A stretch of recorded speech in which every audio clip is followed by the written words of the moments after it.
పట్నపోళ్ళంతా ఎప్పుడెప్పుడు పొద్దుముక్తదా అని ఎదురు చూస్తుండొచ్చు పో. వాతావరణం సలసల్లగా అవుతుంది మరి, కానీ పొద్దంతా ఎండకాక చిన్నగా ఉంటలేదు. పొద్దుగాల 8 కొట్టంగానే సురుకులు దాక్కుతున్నాయి. ఆఫీసులకు పోతోళ్ళు పండ్ల మీద బయటకు వస్తోళ్లకు తిప్పలే ఉన్నది.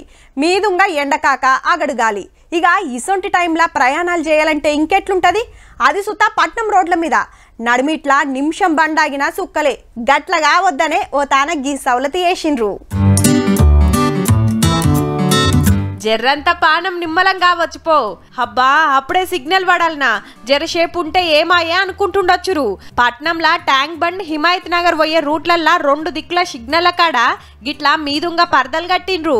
అటు ఇటు 100 మీటర్ల దూరం గ్రీన్ మ్యాట్లు పెడితే బండ్లు నడిపేటోళ్ళంతా ఇడికి రాగానే కూల్ అవుతున్నారు. మరి ఎండల బండ్లు నడపాలంటే చిన్నగుంటాది.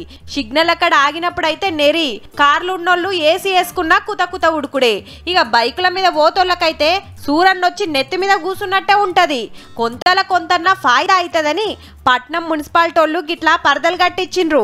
వెరీ నైస్, ఇది ఎక్సలెంట్ గా అనిపిస్తుంది. ఇంకా మంచిగా చేస్తే ఇంకా మంచిగా ఉంటది. వేరే ఏరియాస్ లో కూడా మంచిగా చేస్తే ఇంకా మంచిగా ఉంటది. బషీర్బాగ్ లో అయితే మంచిగా చేసిరు. ఇది అందరికి ఇబ్బంది ఉంటే ఇది పెట్టినాక మంచిగా అయింది. ఇప్పుడు కొద్దిగా మాకు రిలీఫ్ ఉంది, ఇట్లా నించోవచ్చు మంచిగా. చాలా మంచిగా ఉంది. మేము 4 వీలర్ యూజ్ చేయము. అవునండి, it is very useful for ఎవరైతే ట్రావెలింగ్ చేస్తూ ఉన్నారో వాళ్ళందరికీ చాలా యూజ్ అవుతుంది. It's a good idea. కానీ హైదరాబాద్ లా సిగ్నల్ కి ఆగుడేనాయే.